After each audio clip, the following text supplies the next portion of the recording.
So we're in a brand new series that I'm referring to as career pathing. It's one of the biggest topics in our industry, other than recruiting, I guess you might say. But at the end of the day, we're all trying to figure out what we can do to maximize our own potential. How do we do something and pick a team and an organization where it allows us to be successful and significant? And at the end of the day, what does it take to actually design my career path? Or maybe even more difficult conversation is how do I help someone else design their career path? The series is all about answering those questions for you.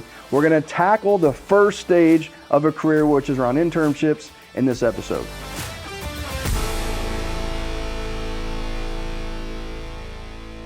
Welcome to the Pioneer Cast. I'm Dwayne Abels, founder and president of Pioneer IQ. I hope over the course of the next several minutes, you're able to pick something up from our conversation that helps you understand how to better articulate what you truly want out of your career and help you to start to define a path for yourself. Or if you're an existing leader and you've got a ton of potential underneath you, helping you understand what it takes as a senior level leader to help someone on your team understand their potential and start to chart the path to maximize theirs. We're doing something quite different today. Normally in a Pioneer Cast, we're in the studio or we're shooting things in multiple locations. We're here on site at JE Dunn. What I wanted to bring to you today was a really unique story. Chris has a really unique story. He's doing some really different things, what I would consider pioneering some new things in our industry here at JE Dunn. And Chris, I really appreciate you taking the time. We've met several times just to talk through our conversation today, but I sincerely love your passion for helping people on your team really understand all the different options that our industry and JE Dunn provides them. But in saying that, your story and your journey in itself is really unique. And you just happen to be the guy that I picked out for this particular segment that I thought people could really learn from. So I appreciate you being here. I'm happy to be here. Okay, so for everyone who may not know you or may not even know JE Dunn, give everyone a quick overview on who you are, what your title is, and while you're at it, just kind of give us an overview of the magnitude of what you're trying to do here at JE Dunn. So my name is Chris Migneron. I am a Senior Vice President and National Design Director for JE Dunn Construction. I'm an architect by training, working for a contractor over on the quote-unquote dark side as far as the design and construction community goes. But what I'm really focused on is what came out of our leadership's vision, which was an opportunity to try to think about our industry differently and how design can make us a better builder, and having design resources and the ability to partner and communicate design on behalf of our owners can make us a better builder, a better community builder, and a better essential partner for our clients as well as our design collaborators. Beautiful. Okay, so what I'd like to get into is your story. I mean, it's quite an interesting story. If you're comfortable, take us back just to kind of give us some context on, where you grew up and start to articulate for us what your journey looked like, because I think a lot of people who are, I work with a lot of students at K-State or Texas A&M or some of these really great colleges. And one of the things I hear consistently from even students or heck, even men and women in their 50s, that they feel like our industry is really one track. So if you start out in design, you're going to end up in design. Or if you start out construction, you're going to end up in construction. But your story is very different. So I'd love for you to paint the picture of your journey for everyone, and then talk us through what were the big steps and were there leaders in your path that maybe changed the trajectory of what you were doing? Yeah. Okay. So I will start with the end in mind. I never in my entire career imagined that I would be working in construction and on the construction side of the fence. I started very much in the place that you described. I knew from a young age that I was interested in design and wanted to be an architect.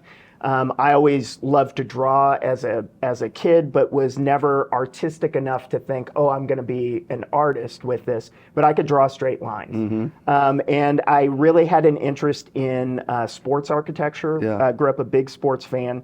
Grew up here in Kansas City, which is our backdrop behind us.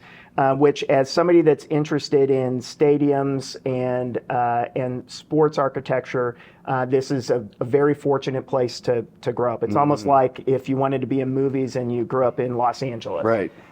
So with the number of sports firms here, it became something that I could see the potential. I did drawing classes in high school. Explored an interest in architecture, went to a couple of architecture design camps that universities had. I did one at USC out in LA, was fortunate enough to be able to do that for a couple of weeks. That gave me a sense of, okay, maybe this is something that I'd want to explore. The high school that I went to here in the Kansas City area had a quote-unquote mentorship program where your senior year in high school, they would place you with in a field of interest with an employer. You got to work out of their office. You did a project with their help, and I got placed with one of the design firms here in Kansas City that did sports architecture. So I had an internship well before I went away to architecture school. Wow, that's great. And worked with a lot of architects that were helpful, but were also saying, "Are you sure that you want to do this?" Kind of thing. You know, kind of couching that a little bit. Right. But I still had a passion for it. Went away to college from here. I went to Syracuse University. Had an opportunity to be able to go out of state with school. They had a really good program. I was really trying to challenge myself of, I think if I grew up in Chicago, I probably would have wound up at KU or K-State. Incredibly good, solid design programs. And I've hired a lot of architects from both of those programs.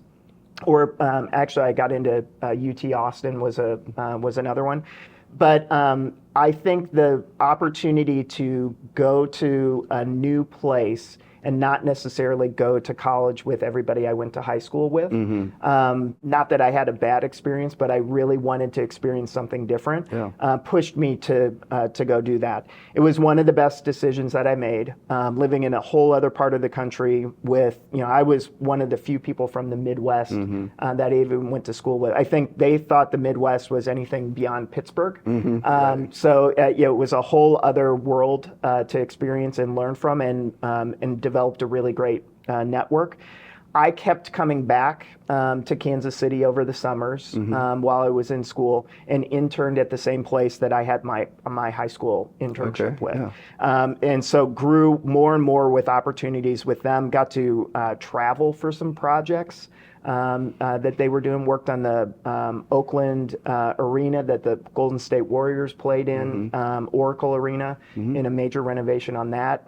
Worked on the LA Coliseum after the earthquake restoration. So like back in the 90s, I'm dating myself. But was a really fantastic opportunity. As I talked to people that were getting internships, that they were running blueprints or whatever, I had an opportunity to travel. It was really a blessing, and really nailed down, hey, this is an exciting way of, I can work around the country and have a bigger impact in what I'm doing.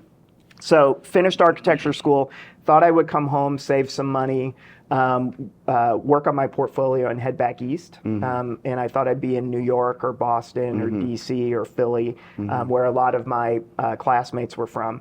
And had a job opportunity from that same firm that I interned with. And I said, okay, I'll do that. This will be a great way to save that money. And looked up, and 3 years later, I had worked on one NFL stadium and two Power 5 college stadiums and a speedway outside of Nashville, and realized I wasn't going back to the East Coast, and that I had settled in and found really what I was interested in sports architecture. So you're bringing up an area here that I think we as an industry put a little bit of effort into, but there are some companies who put a lot of effort and put a lot of significance on internships. And so let's take just a second and talk about if you're a student and you're really trying to discover the part of our industry that you're passionate about, and really trying to discover where all you might want to consider going in our industry, not just geographically, but within the segments, right? What are some things, maybe the top 2 or 3 things that you would say to a student that they need to consider before choosing the right company to do an internship? Yeah, so this gets into kind of what you were hinting at a little bit too. I had an incredibly linear path. I knew very young, this is what I want to do. This is where I want to go to school. This is what I want to explore. And then had an internship, and I worked at one place all the way through. That's good for a number of different opportunities that I had, because when I went back, they knew me. But what I really would have benefited from is working for a small 3-person firm, working for somebody that did more residential than I did, working for a medium-sized firm, working for design heavy, working for a contractor, learning the construction side, being on a job site. It is trying to figure out what your niche is related to design. Use that time to be able to get a variety of experience that by the time you're out of school and you're looking for that first job, you actually have a resume and experience to know what firm or what type of design that you're working on is going to be the right fit for you. And they will really benefit from the variety of experience that you have, and you will be highly sought after of. It's not just somebody that worked in one place. Does that same theory apply to someone on the construction side? Oh, absolutely. Okay. I think the ability to, and part of it comes down to what are the opportunities that you're going to get and the exposure that you're going to get. And working for a smaller contractor, or working for a project that has a smaller team, that maybe it's a $5 million, $10 million restaurant renovation, or like a TI project. You can understand from start to finish everything that goes into, from bidding that out, from coordinating the trades, from being on site, and you can see it completed. Yeah. That variety of experience to then know which way do I want to go as an operator, what do I want to focus on, is incredibly valuable. That being said, you come to a bigger contractor, you may wind up being able to see, like for our interns, we get them out to a variety of projects. Yes, they are tasked with one team that they may be a part of, but we expose them to billion-dollar projects as well as those smaller projects, so they can start to see a sense of scale and what that looks like. That you can get great experience either way. Yeah. So I'm going to ask 2 questions for this last piece on internships, which I think is so important. First question that I'd like to ask you is if you were able to talk to a student right now who is in the middle of an internship, is there any advice that you would give to them on what they should be communicating to the person that brought them into the internship? So I think what I'm seeing is that a lot of times the interns come in, they're really grateful, they love the opportunity, but I don't see them actually giving feedback to the leaders that brought them. And so I think the leaders sometimes don't really know what to do or how to help. So I had an experience, we had a design intern that was in our Atlanta office. And they did a really good job of getting her plugged into projects that we were helping out on in-house design for our industrial group. So she got good design experience. But she got to job sites, and then she requested meetings with leadership to get feedback from what our journeys were, what our experience was, and that she could provide that feedback. So we had 2 or 3 virtual calls. I didn't get a chance to meet with her in person because she was in Atlanta, but she initiated those calls. She set up that agenda. She was encouraged. She wasn't afraid to do this, but she was also encouraged of, hey, take advantage of the people that you can build a relationship with and that you can learn from beyond this group that you're working with. And it made such an impression on me of, I'd be comfortable taking her to any meeting.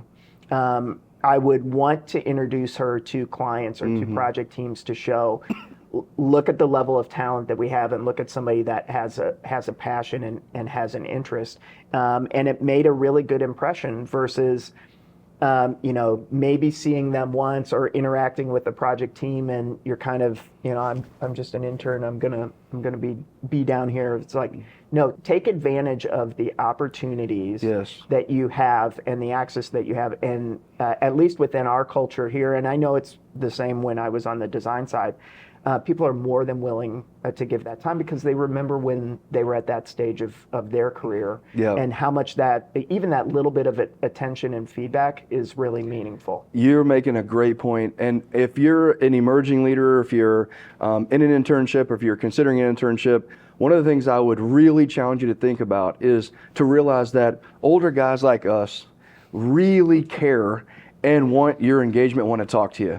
And I think there's a little bit of a disconnect sometime that there's a misconception that we're too busy or they've got too much going on. But the truth is, and I'm saying this for myself, maybe for you too, but people like us really want to be around young energy, partly because we're interested in you, but partly because being around young people makes us feel cool, right? Yeah. And so if you're an emerging leader, if you're a student. Because we're not cool. We're not, I mean, legitimately, look at us, right?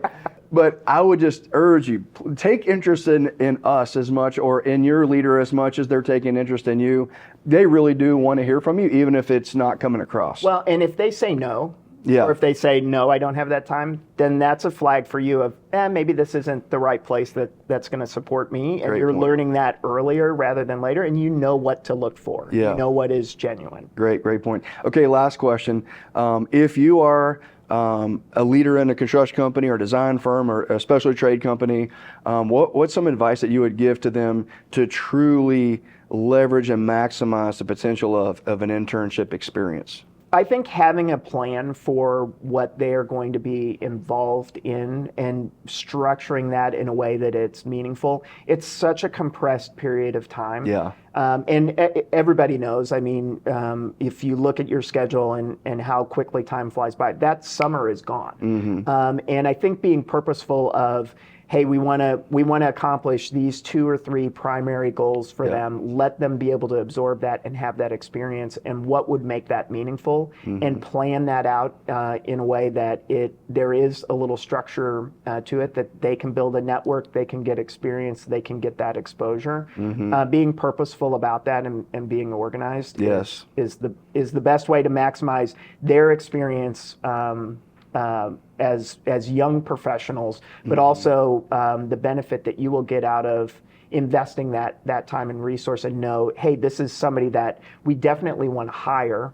We want them to come back, so we want them to have a good experience. And those interns versus a cold new hire that you're making that you don't have a relationship with, it's night and day. And that's part of my experience was when I was hired, and the reason why they wanted to hire me after I had interned for 4 summers before that is I knew their culture, how they worked. There was not the same learning curve day one, and that I could be a contributor very quickly. And so that makes you the kind of employee that you want to hire as a priority. Great, excellent. So 3 things, Chris, I'd look for your feedback on this if you agree or disagree. 3 things I would really urge existing leaders to think about as they're designing the experience for an intern is, number 1 is, what are they going to learn technically that you want them to learn? Secondly is really try to understand the type of experience that you want that intern to have, and specifically in the culture, right, on the job site or wherever you are going to have them. But the third thing is something that very few firms are doing right now. And in 2025, I think this is absolutely the most important step, is whoever's responsible for that intern needs to take the time through that really short window of opportunity to get to know that intern and help them understand options based on what you've learned about that person that they may want to consider, and help that intern to start eliminating things that may not be a good fit, and really start to articulate that with them. Because what I found is that great internships create a vision for those younger interns. And oftentimes that connects them back to your opportunity for an internship next year, just like yours did. And in really tough situations, you might find a rock star that you realize, hey, now that I know you well enough, hey, I'd really recommend you go to this industry sector. Right. Which means you kind of have to let them go, but it's in the best interest of them, and they will be stronger when they come back. Yeah. You've laid a foundation. Yeah. They know what right looks like. Yeah. And yes, they can grow and explore somewhere else. Yeah. But it creates that tie back. Yeah. That you'll be better for it in the long run. And really, it should be about, you care about those people. Yeah. And what's right for them, Yep. and how they can grow. And if they can't get that experience here, let them go get it somewhere else. Yeah. Well, Chris, thank you. This first segment, we really wanted to talk through some really critical things for your journey as it compares to what we'd really recommend emerging leaders think about in their internship, and maybe just as importantly, existing leaders as they're trying to design the experience for interns. I hope you picked something up. The net on the whole conversation is internships are a great opportunity for your leaders to truly love on and get to know these emerging folks and send them down the right path. Hopefully they end up on your team and in your organization. But at the end of the day, if you're a purpose-driven leader, their greater purpose is more important than your ultimate purpose for them. Well, Chris, thanks for tying a bow on the whole internship concept and what people ultimately need to deliver as an experience and what they should get out of the experience. In our next episode, we're going to jump into the second segment of Chris's journey, which is all about building the career. But like you just heard, Chris's journey was impacted by a lot of leaders. And what I want to leave you with is one easy point. There are so many people who are lost right now that sincerely just need your time, a little bit of your time, a little bit of your wisdom, and a whole lot of encouragement. Because the truth is, everyone's looking for the right direction, and they need someone like you to help them. It takes courage. Lead on. They need you.